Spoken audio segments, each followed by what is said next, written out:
Hey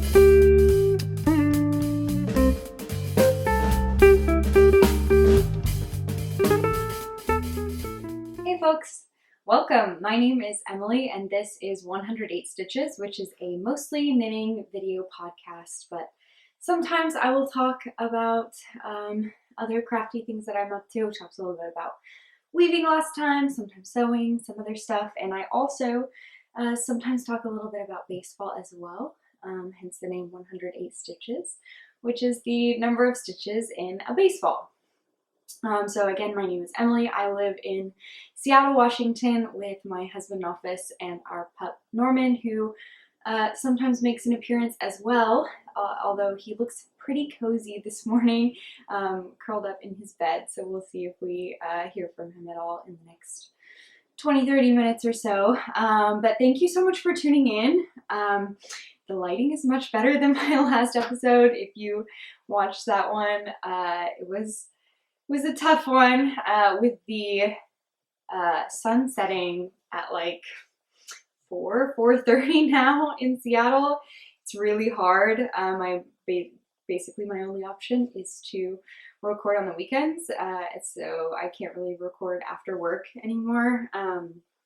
For those of you who may not know, I have a full-time job as basically a baseball analyst for the Seattle Mariners. And so yeah, anytime I try to record after work in the winter, it's going to be bad lighting. So I'm going to do my best throughout the rest of the winter, next couple months, to try to record only on the weekends, and that is what today is. So it is Sunday. I think it's December 5th. Happy December. And yeah, I just wanted to share with you some of the stuff I've been knitting, what I've been working on. I was out of town, not last week, but the week before. We were visiting family for Thanksgiving in Oklahoma, and I got some knitting done then. I have really only one finished object, but it's a big one, and some other stuff I wanted to share. And I've also started opening advents as well, and ooh, maybe I'll try to put something when I record over this, because I should give a disclaimer before I show any advent yarns. Let me hide this so that if you don't want to see it, you don't see it. But yes, so knitting to share, advent stuff to share, stuff that we've been up to, and yeah, I'll go ahead and hop right into it. So to start, I have a finished object, and it has become a pattern of mine that when I finish a sweater, it has to be blocking and just like wet when I record. I don't know why, this is just the new thing for me. But I did finish my Clove sweater, which is a sweater pattern by Rachel Kurihara, or Rachel Knits Things is her handle on Instagram. And I actually just finished, right before this, I finished a test knit for her. I did the Riley tee, and then I immediately cast on the Clove sweater, which is very similar in construction, a little bit different. Doesn't have those kind of like twisted rib panels on the top, but it is a like top down drop shoulder sweater, like pullover. And this one has a really nice twisted rib on the cuffs and like at the bottom, and then I did a folded, like twisted rib folded neckband at the top. And so it is wet right now. I mean, I'm going to show it to you anyway. Oh, Norman is up. He can hear me talking and probably is wondering what's going on. Or maybe he's just going to get water. But okay, yeah, so Clove sweater.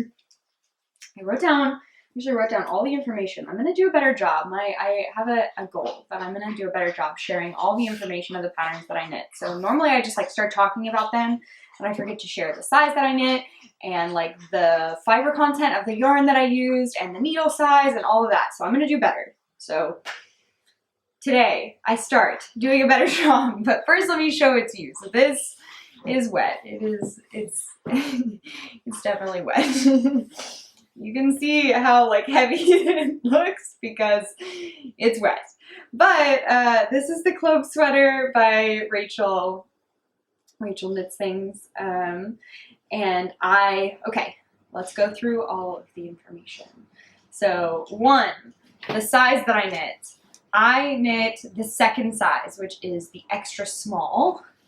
And to get gauge, I had to go down 1 needle size. So the pattern calls for US size 6 needles, and I used US size 5 needles, I think. I think that's right. I have US 5 needles that I used. I'm pretty sure that the pattern called for US 6. And the yarn I used is Grenouille, my very favorite yarn dyer, and in her Lampblack colorway, which is the most perfect gray. I love this color. And the base is her DK Tweed base. So it is a merino wool with like the tweed flecks in it. And I think the flecks are just so fun. And I really love how this turned out. I love the flecks and this color, and it's just like such a beautiful basic color, like a neutral. It is wet right now. Other than the folded neckband, so like I mentioned, there is like a folded neckband option actually in the pattern. I don't think I did it exactly as she had it written. I just like picked up for the neckband, and then I did twisted rib for a while, and then folded it. I didn't do the purl row because I kind of liked it like round, plump looking, I guess, if that makes sense. So, sorry, I should step back. If you guys are familiar at all with folded neckbands, I think often they call for halfway through. So what you do, okay, slow down. So with a folded neckband, what you normally will do is either pick up stitches or like whenever you're going to start your neckband, you knit either in ribbing or like whatever for some period of some length, and then you fold it over and either like pick up stitches and bind off that way, or you can whip stitch it down, or somehow like fold the neckband over, secure it down on the inside. And then this one is actually a folded neckband as well. This is my Docklight sweater, which I wear all the time, probably my most worn and most favorite sweater. But anyway, so when you fold it back down over, it creates this like really nice, like stable and like a little bit of a thicker neckline, which is really nice. And I love this neckline. I do it on a lot of my sweaters. I've even done it on sweaters that don't call for it, just because I really like the way that it looks and the way that it feels really nice and secure. So anyway, I think it's very common for this, a folded neckline halfway through when you're like knitting it, it has a row of purls, and that will make it fold over nicely. So this one actually has that. It has like that row of purls, and it makes your two kind of like sides when you fold it just like stick together better. But if you don't do that row of purls, it makes more of kind of like a rounded neckline. It doesn't fold as cleanly. And in some cases, I actually really like that. Like I like it to be a little bit plumper, I guess, if that makes sense. And so for this one, I didn't do the row of purls. I just gave it that nice kind of like plump fold. So, so I think like her instructions for the folded neckband option do include that purl row, and I think she may have given instructions for it to be a little bit longer, but I didn't want it to come up too high on my neck. I wanted it to be kind of in between like a crew and a mock neck. I wanted it to be like pretty close to my neck, but I didn't want it to be like coming up on my neck like a mock neck as much. So similar to, I want it to be similar to this one, maybe a little bit closer, but yeah. So anyway, I finished that sweater. I finished it when I think maybe Tuesday or Wednesday of this week, and then I should have blocked it right away so that it would be dry by the time I wanted to record this weekend, and I didn't. I waited until yesterday to block it. It was a busy week. We had like work holiday party and dinner with friends and that kind of stuff, so I just didn't get around to blocking it. But it's blocking now, and I promise as soon as it's dry, I definitely am going to want to take pictures with it, wearing it, and I'll share those on Instagram, and maybe I'll share them in my next podcast episode if I remember to do that. So, yep, that's my Clove sweater. I'm really happy with how it turned out. The only thing, before I blocked it, the length, it is like a tiny bit cropped. Like, it's not a full length sweater. It's not super cropped. Like, if you wear it with high-waisted pants, you won't have like a bare midriff or anything. You won't see any skin. But if you wore it with like normal or like low-rise pants, you might have like a little bit. It's not as cropped as like the stripy turtle tank or anything. It's longer than that, but it's like about the longest that I would be comfortable wearing, or short, I guess shortest I would be comfortable wearing, in situations where I like definitely didn't want my skin showing. So I was considering like making it a little bit longer just for like comfort, which I don't think I want to make the ribbing at the bottom any longer, because it's already like a pretty long ribbing at the bottom. I don't know if you guys can see from the color, but there's a nice twisted rib edging at the bottom. It also has a split hem. Here, sorry, I'm not showing this well. Here it is. Whew. There's the split hem. Yeah, so it's got a split hem.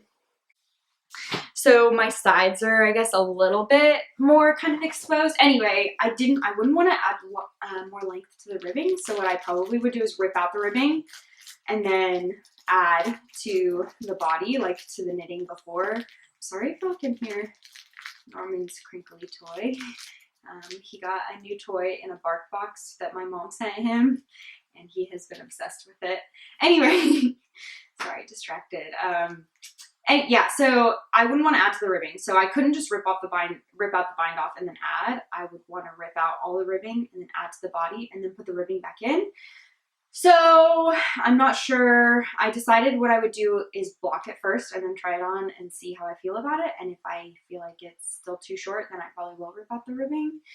But just because, you know, you're going to spend the time knitting something, you really want to love it and you want to wear it. And so if I end up not loving the length after blocking, like after it's dried and I try it on, then I probably will do that. But maybe not right away, but I probably will do that eventually. So yeah, that is my Clove sweater, which I really like. And then I have a couple of works in progress to share with you. That's my only finished object. I knit that one. I started it early November, so I knit it in, I think, just under a month. And I know I talked a little bit in a couple episodes ago about my kind of knitting goals for the year and like my progress and where I kind of was on all of that. And so with this sweater done, if I'm able to do one more sweater this year, that would really, I feel like, satisfy my goal of knitting 8 sweaters this year. So I just have to knit another sweater at roughly the same pace that I knit this one, and I'm good to go. I do have other stuff to knit as well, so I don't know if I'll make it or not, but that's my hope. But I do have that sweater, and I have some other stuff to talk about as well. So next up is my the poet socks that I'm knitting for my sister. So Hannah, if you're watching this and you don't want spoilers before Christmas, then you should skip ahead a little bit so that you don't see what I'm knitting for you. So I am knitting the poet socks. This is a pattern by Sari Nordlund, and I have actually knit it before. I knit a pair of socks for myself, and then I ended up giving them to my mom, and so I'm knitting now a pair for my sister. And it is just a beautiful lace sock pattern. And I'm using this gorgeous yarn from the Red Pansy. It is from her Monet Clove, and it's the January colorway. It's just really beautiful. I showed it last week, or not last week, last episode, but that the lighting was really bad. So I'm gonna show it again so that y'all can see it. Is it gonna be bad if I have 2 thumbnail photos in a row or the same yarn? it's just, it looks completely different in like actual light. It just looks much brighter than it did last time. So hopefully y'all can get a better feel for what this yarn looks like. It's mostly this like creamy blue with some pink, purple, and like there's some really bright or like darker blue speckles in there as well. And I am knitting, like I said, the Poet Socks, which is like a beautiful lace sock pattern. So here you can see it pretty well. I haven't even gotten through one full repeat of the lace pattern. It's like a 48 row repeat, so I'm on like row 30 something, I think. And then I'll just have to decide how long I want the leg to be. You can just kind of keep doing the lace repeat until you're good with the leg, and then it is like a heel flap and gusset. So these are top down. I'll do a heel flap and gusset, and then there's like a different kind of lace chart for the foot. I really would like to finish these before I go back to Oklahoma again, which I am doing in like about a week and a half. So I don't know. I mean, normal socks, like if it's a simple pattern or like a vanilla sock or like basic ribbing or something, I can knit so fast. But the lace socks, I just don't find myself grabbing them as much because I have to pull up the chart. Like I don't have it memorized, of course, and I have to like pay attention to it. So it's like a little bit harder for me to watch other stuff or do something else while I knit on this. And so I just don't grab it as much. It's not that I don't like knitting it, because the pattern is actually like really fun to knit and it's pretty intuitive. I don't know. I feel like knitting is often kind of like a background activity that I do while I have other stuff going on. So, yeah, I'm gonna have to, I think, do some focused knitting time on these if I'm gonna get them done in the next week and a half. So that's what I'm really hoping for, but we'll see. And I do have other stuff that I'm working on that is a little bit more kind of just, what's the word I'm trying to think of? Like mindless, I guess. And so I definitely am finding myself grabbing those other things instead. But if I can't finish this by the time I leave, I at least, one, I'll have the plane time. So the flight from Seattle to Oklahoma City is at like 3.5 hours. So I will at least have that time that I can work on them. And if not, then I can try to finish it while I'm in Oklahoma, just as long as I can finish it before Christmas. So I'll have about, I think, like a week and a half in Oklahoma before Christmas. So that's the hope. We'll see how I do. And these are definitely ones that I want to make sure I can block before I give them to her as well, just because lace is, it looks so much more beautiful after it's been blocked, just letting it all kind of settle and everything. I think it looks really nice. So that is something that I started. Actually, I started on our flight to Oklahoma for Thanksgiving, and I spent some time on that flight and just little bits of time when I had the opportunity when Hannah wasn't around in the last couple weeks. So that is one work in progress. My next work in progress, I mean, I don't even need to mention this. It's not. I'll just say very quickly, I am still working on this Oslo hat. I think I talked about it last time. Yeah, because I talked about all my projects in Lampblack last time. So this is another Grenouille Lampblack. This is the Oslo hat by Petite Knit. And I did, and basically the exact same hat in a larger size I knit for my husband. And then actually I thought that one was going to be for me, and then it ended up fitting him better. And so now I'm making one, but I'm making it smaller for myself. This is actually smaller than the smallest size. I just, did the math to make it a little bit smaller. I have a very small head, and I don't know if my gauge is off from the patterns gauge or what. But anyway, this is the Oslo hat by Petite Knit, and I'm using Grenouille's DK base, which is an 85% merino, 15% nylon DK weight yarn, and it is in the colorway Lampblack. I love this base. I love this yarn. I've knit a sweater out of this base, and I want more because it's just the softest, squishiest yarn. And I think this hat's going to be really nice, but I haven't put a ton of work on it. I actually took my needle tips. This is from my interchangeable needle set. I took the needle tips to work on a sweater. So this is kind of on pause right now. But I am kind of hoping that I can finish it before the end of the year. But if I don't, it doesn't matter. I mean, it'll knit up quick.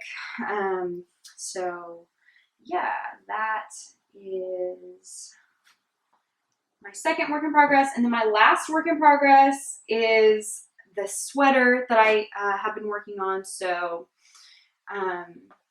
you guys are probably tired of hearing about this sweater. Let me quickly give you some background. So from the very beginning, a while ago, I think it was last year at some point, I got this ad on Instagram for this sweater from Madewell. And I really liked it, but I thought I can knit something like that. I can knit that, I don't need to purchase that. So I looked around for patterns and I found a pattern that is pretty similar to the sweater that I saw, and decided that I could take that pattern and modify it. So the pattern that I'm using as kind of like the baseline is the birthday pattern by ANKESTRiCK.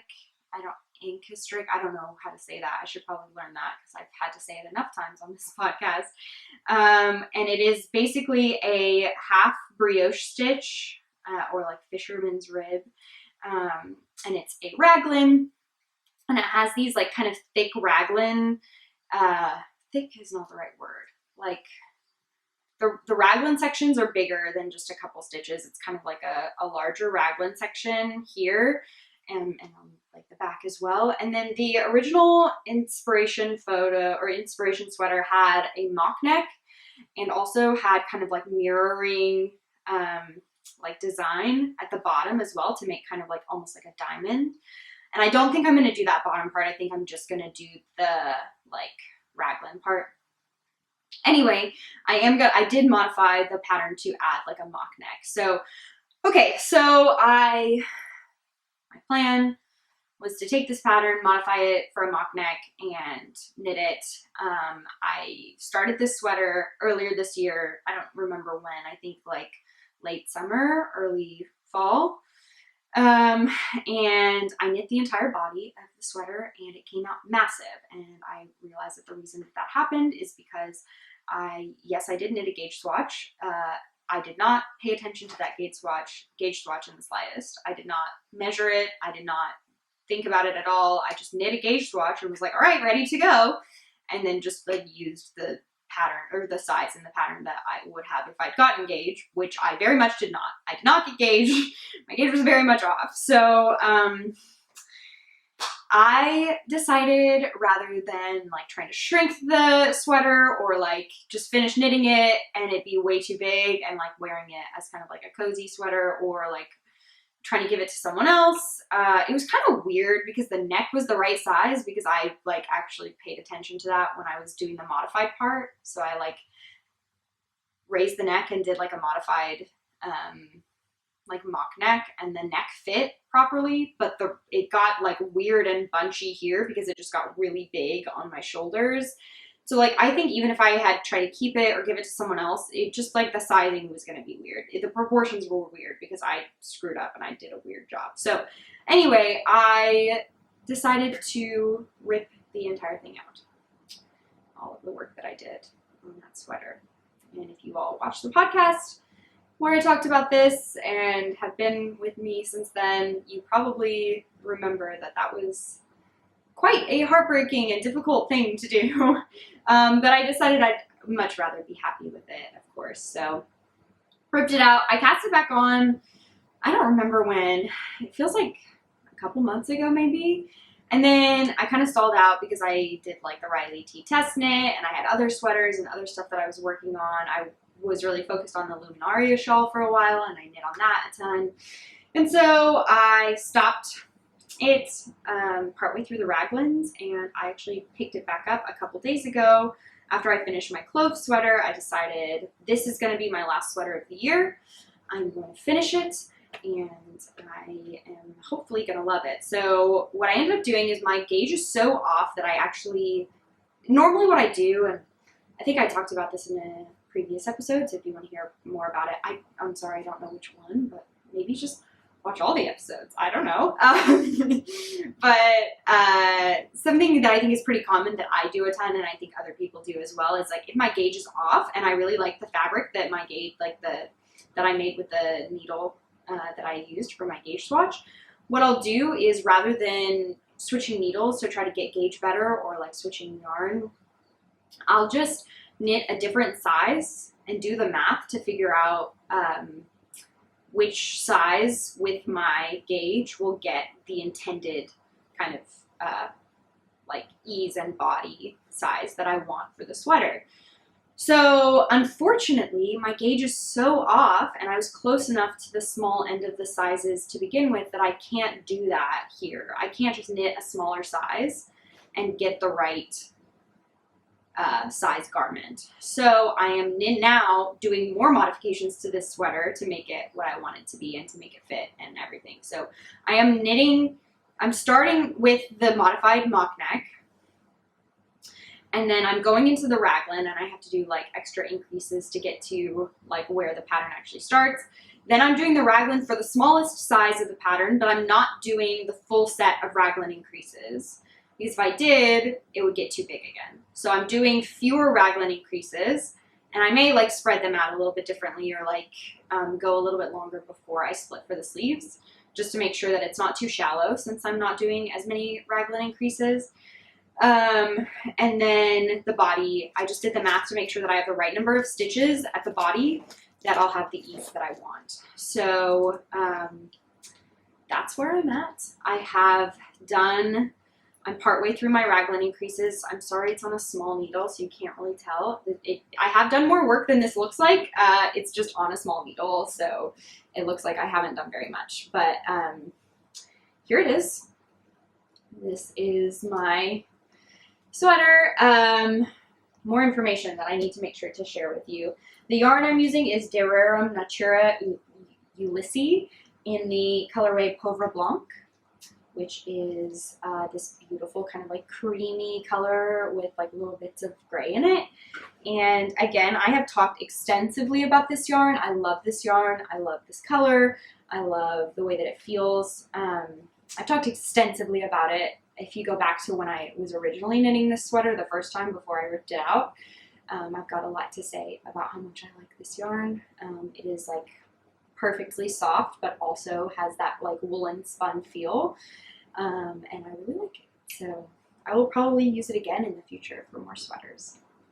And I think it'll be really nice and like sturdy and hard wearing, and so definitely a fan. So yeah, this is kind of the birthday sweater, kind of what I was calling like my Madewell Dupe.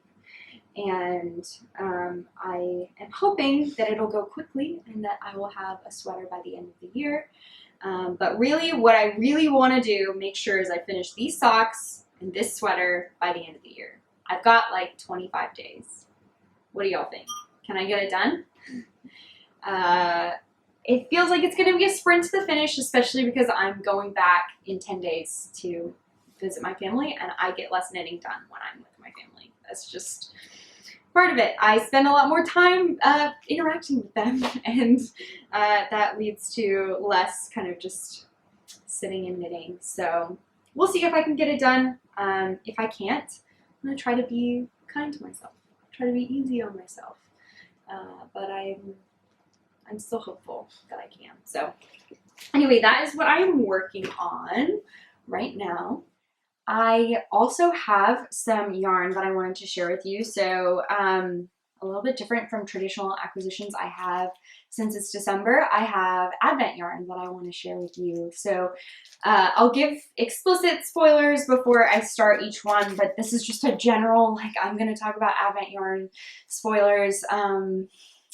So if you don't want to see it, if you got one of these Advents and you don't want to see them, then skip ahead or just don't watch the rest of this episode. But I got 2 Advents this year. I have the Grenouille full Advent, so her full 25-day Advent calendar. And for those of you who may not know, if you're not familiar or haven't seen this before, generally what an Advent calendar is, it's like a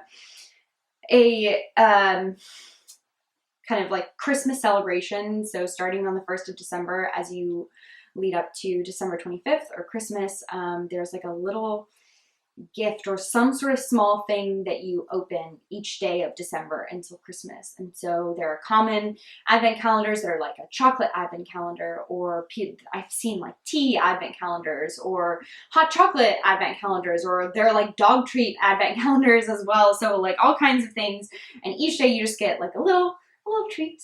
And so the knitting community, a lot of yarn dyers have started doing yarn advent calendars, and so you just get to open a little mini skein every day of December.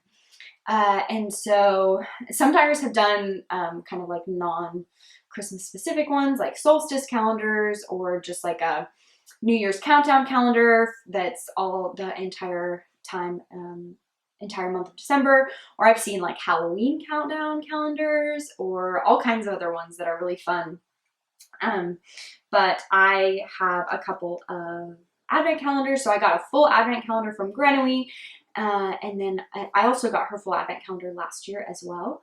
And I love her yarn so much. Even though I knew that a lot of the colors were going to be the same, I still wanted to do it again because I love her yarn. And then I also got an 8-day Woolberry advent. So she did 2 sizes. She did an 8-day and then also the full 25-day.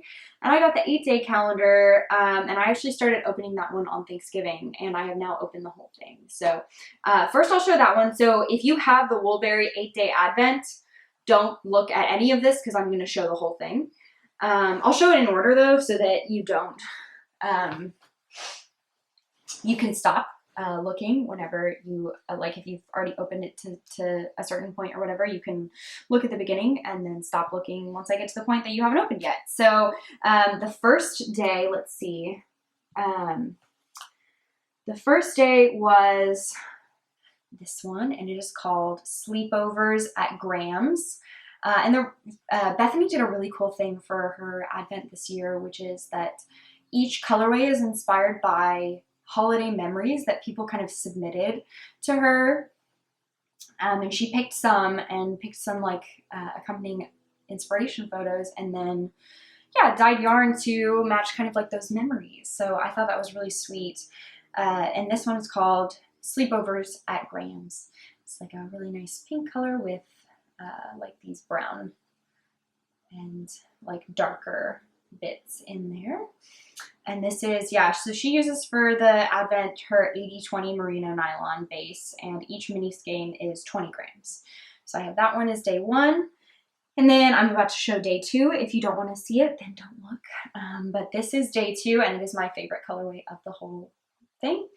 And it is called Night Swim, and is just this beautiful tonal dark blue. Y'all know I love blue. I feel like I'm always really drawn to blue. I probably should not be trying to get this to focus, because if I try to do it with every one, it's going to take forever, but you can kind of see it. It's like this pretty dark blue color. And then I'm about to show day 3, which is Garden Walks, and it's beautiful. It really is almost like partway in between a tonal and like a variegated yarn. It is a little bit more variegation than you normally see with a tonal. It does have like these darker bluish bits, or like this really light part here, but it's a really pretty purple. And like, I'm normally not super drawn to purple, but I really like this one. I feel like it turned out really pretty. So that's day 3. Okay, I'm about to show day 4 now, which I think was this one. Yes, this one is called Sunday Bike Rides. I really like this one. It is a pale kind of like oatish color, and then it has these like olivey and pink bits, and I think it's just beautiful and I love it. So that's day 4. Then day 5, ooh, I love this one. I'm going to show day 5 now, so don't look if you don't want to. This is A Day in the Snow, and it is blue with like pink and orange in there, really pretty. And then day 6 is Beach Trip. So don't look if you don't want to see day 6. This one I found to be really similar to Day 1, it's a little bit of a lighter base and it has more kind of like orange, actually has some kind of like blue speckles in there as well. I don't know if y'all can see that at all. But the speckles are a little different and the base color is a little bit different, but I'll show these kind of in comparison. These are the two. So this one is day 1, this one is day 6, and I think they're pretty similar. And this is something that I've actually had with Woolberry before, even in like mini skein sets. I feel like often their colors, they have 2 colors that are like pretty similar. And to be honest, that's not my favorite. I'd rather have a little bit more difference between colors, but that's okay. It's still a very pretty color. And then day 7, the last mini skein, is this one. It is like this just a really nice dark greenish color, and it's called Forest Walks, which also was the name of the set, one of the sets that Melanie put together for the stripy turtle tank. This is not showing at all. This is not focusing on the yarn. There it goes. This is a dark olive green. Really pretty. I feel like it would be pretty with this one. These two I think are kind of pretty together because they both have like that green. Anyway, and then I got the main skein, so there's a full skein on day 8. So definitely do not look if you don't want to see that. And it is called Reminiscence. And it is this orange with little bits of green in it. And to be honest with you, like I think it's beautiful, but it's not really my colors. Like I'm normally not drawn to these kinds of colors, like orange in particular, and orange and green together. So I will likely be gifting this to a friend. I still think it's really beautiful. And I bet there are lots of folks who opened this advent and opened this and loved it so much. And so this is definitely not me like, you know, throwing shade at Bethany or at Woolberry, because I do think it's beautiful, but this is not the kind of color that I'm normally drawn to, but I do think it's really pretty. And you know, that's what happens when you do mystery yarn. Sometimes you get stuff that doesn't align with your color choices, and that's fine, and that happens, and I'm not mad about it at all. So anyway, that is day 8, the full skein. So that's Woolberry, and then I'll show you just quickly my Grenouille Advent calendar up through today. So I started opening this one December 1st, and today is December 5th, so I have 5 for you, and I will show them right now. So day 1 was lavender, and this is actually the colorway she started with in last year's advent as well. So it is, I've used this yarn, I used it in one of the stripy turtle tanks that I knit, and it is a purple, blue, green kind of variegated yarn with some like darker speckly bits, like brown kind of speckles. It's very pretty. Day 2 is maybe my favorite yarn of all time. Y'all guessed it, Lampblack. The most beautiful gray. I have knit so much out of this color and I will always take more, and I love it. So day 2 was Lampblack. Day 3, also one of my very favorite Grenouille colors that I am so surprised that I haven't bought more of. It is called, and this was actually in her calendar last year as well, this is called Three Sisters. It is a beautiful blue with some darker blue specks and like brownish specks as well. I love this color. I will probably be getting more yarn to knit more things out of this color. Day 4, this is a new colorway to me. I don't think I've seen it, and I really like it. It's called Bergamot, and it is a gorgeous greenish yellow color, and I really like it. Very pretty. I think Grenouille just does greens and blues so beautifully.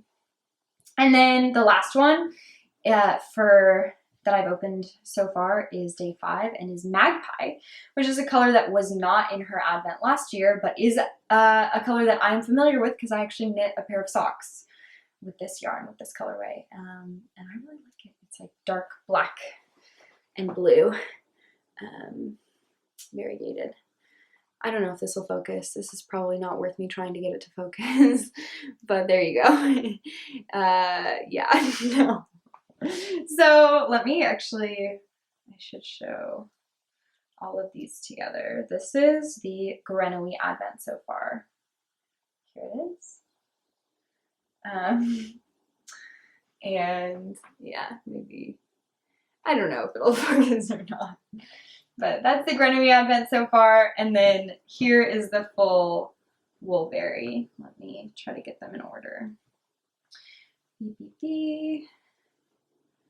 Beep, beep, beep. So this is all the minis.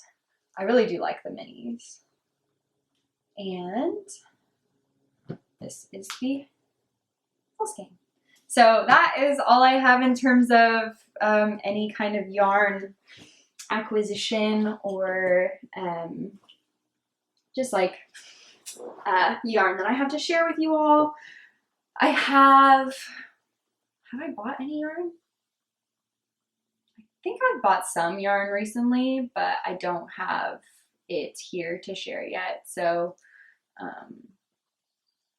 yeah, I'll probably have more to share in the coming episodes. And then yeah, I guess looks like my battery is low both on my computer and on my camera, so maybe I will try to keep this pretty short. One thing I wanted to talk about briefly is Vlogmas. So I know last year I did, I think, only 2 Vlogmas videos, and I was doing the weekly Vlogmas where I recorded some videos throughout my days and I put them together, edit them, and posted a video once a week for the first couple weeks of December. And I decided not to do that. I think recording every day is just hard during what is kind of like a busy time for me, and so I'm gonna not put that kind of extra stress on myself. And also, like, y'all, there are so many people who do Vlogmas, and I love watching Vlogmas videos, but I do not think that there's a shortage of content out there. So if you are interested in watching Vlogmas videos and are disappointed to not get it from me, first of all, I'm sorry. But also, try to find some other folks that are doing Vlogmas, because there are lots of people who do it that have lovely lives that we can kind of peek into. So my plan, though, since I wasn't going to be recording every day and like editing videos together and posting them, my plan was actually to do some other kind of like edited videos, recorded and edited videos that were shorter rather than like full podcast episodes, and put those up on Instagram as reels. But I actually found out that I do not have access to the creating part of reels on Instagram. Some accounts still don't have access to it, and mine is one of them. So I cannot make reels. I can watch them, but I cannot make them.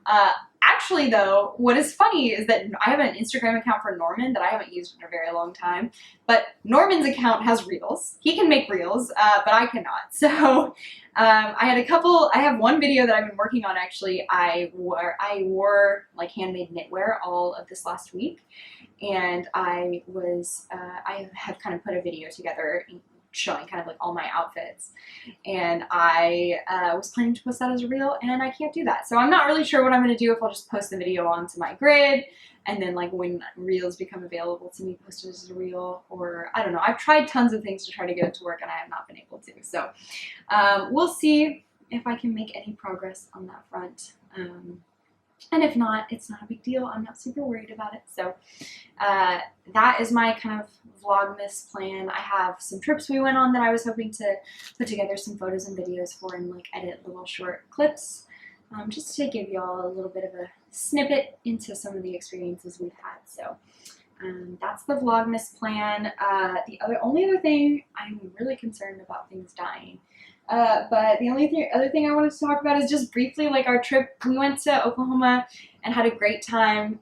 We actually got to see, my brother is in the Oklahoma marching band, and we went back a little bit early so that we could watch an OU football game and go see him march. And that was one of the most fun experiences. We had a great time. There were like a ton of pregame activities, and we got to see him march on the field, and it was just the best time.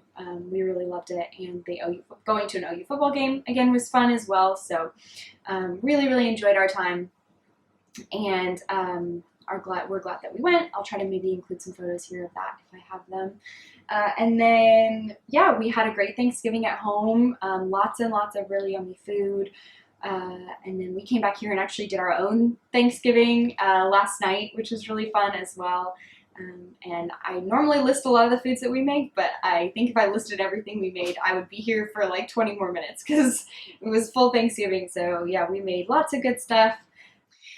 Okay, I was right. It was actually my computer that ended up dying first before my camera did, but I went ahead and just switched out the camera battery as well, and I'll try to finish this up pretty quickly. But what I was saying was, yeah, we went back to Oklahoma, had a great time, made delicious food there. We recreated that Brussels sprout dish that I think I talked to y'all about last time as well, with the pickled onions. And actually, since my sister has been eating vegan, a lot of the dishes that we made on Thanksgiving were vegan, and I was surprised how easy it was to make a ton of things vegan. Most of what we made, you just like switch out normal butter for vegan butter, and there are like a ton of really good substitutes that you can use so that she was able to eat most of the things that we had. So not the turkey, but almost everything else. Everything else was vegetarian, and almost everything else was vegan as well, so that was really fun. Yeah, we made really good stuff. We got our Christmas tree and got that all set up. I'm trying to think about other things we did when we were there. Nofis and my dad and my brother and Hannah's boyfriend, Jack, all played disc golf a couple times, which is always fun. I don't participate myself, but I do like to go and walk around. It's just like good to kind of be outside, be active, and like, you know, I'm often a scorekeeper, so I'll keep score while they play and just kind of walk around and enjoy spending time together. So that was something we did a couple times when we were there. And yeah, we're going to be back. I'm going back, like I mentioned, I'm going back December 15th, so in like 10 days. And Nofis is staying a little bit longer with like work stuff and the dog. I think it's easier for him to come a little bit later, so Nofis is going to end up coming back to Oklahoma on December 22nd. And then we'll do Christmas and into New Year's with our families back in Oklahoma. And then, yeah, after Thanksgiving, we came back here. It feels like a busy time as well. I don't know. Maybe it just always feels busy. We're always up to something. So I guess there's always stuff going on, but we had the Mariners holiday party that we went to on Thursday, which was really fun. Got to spend time with my coworkers and their partners and friends and everything, and so that was really fun. So yeah, Mariners holiday party. Then we actually did dinner on Friday night with a couple of friends, and they made homemade sourdough pizza, which is something we've done in the past, which is just delightful. Like, sourdough pizza is very yummy. So that was really nice and yummy. And then, like I mentioned, Office and I did our own Thanksgiving yesterday, and we made not nearly the spread that we had at my family's Thanksgiving in Oklahoma. We did fewer items, but we actually, so I guess I'll say, since I moved to Seattle in December of 2016, this was the first year that Nofis and I actually went back to Oklahoma for Thanksgiving. Normally, like, I was in grad school one year and we couldn't make it, or we were traveling, or it just like didn't make sense because we had just visited, or we were gonna visit again shortly, and so we just did our own Thanksgiving here by ourselves, and we really enjoyed that. We started like really loving doing that together, making our own food and just celebrating together. So we did that last night as well. We made our own food. Instead of doing, we've done in the past, we've done turkey legs, like those larger kind of turkey legs, and we did chicken wings instead last night, and that was really yummy. Stuffing, green bean casserole, and I made like a appetizer with crescent rolls and brie cheese and cranberry sauce that was really yummy. And then I also made a dessert. It was a brownie s'mores pie. Basically, it was like a graham cracker crust with like a brownie filling and toasted marshmallows on top. And it was also very tasty. So yeah, I'm trying to think about anything else we've had going on. I mean, work, of course, continuing to work, trying to get to the end of the year. And yeah, I mean, we're just trying to catch back up after being out of town and prepare for being out of town again, I think. Yeah, that's all I've got. Sorry if I was a little rambly at the end there. I'm hoping that I can make some good progress on some of the stuff I'm working on and maybe record again before I go back to Oklahoma. I probably won't record when I'm there, or maybe I will, I don't know. But probably not. But we'll see how my goals go toward the end of the year. And yeah, thank you guys so much for tuning in. Stay tuned. If I'm able to get Instagram to give me access to creating reels, if not, then you may see reels posted by Norman, or you may see me just posting videos like onto my grid or like into stories. And yeah, thanks for tuning in. So I hope you do lots of knitting and watch lots of baseball and have a great week. Bye.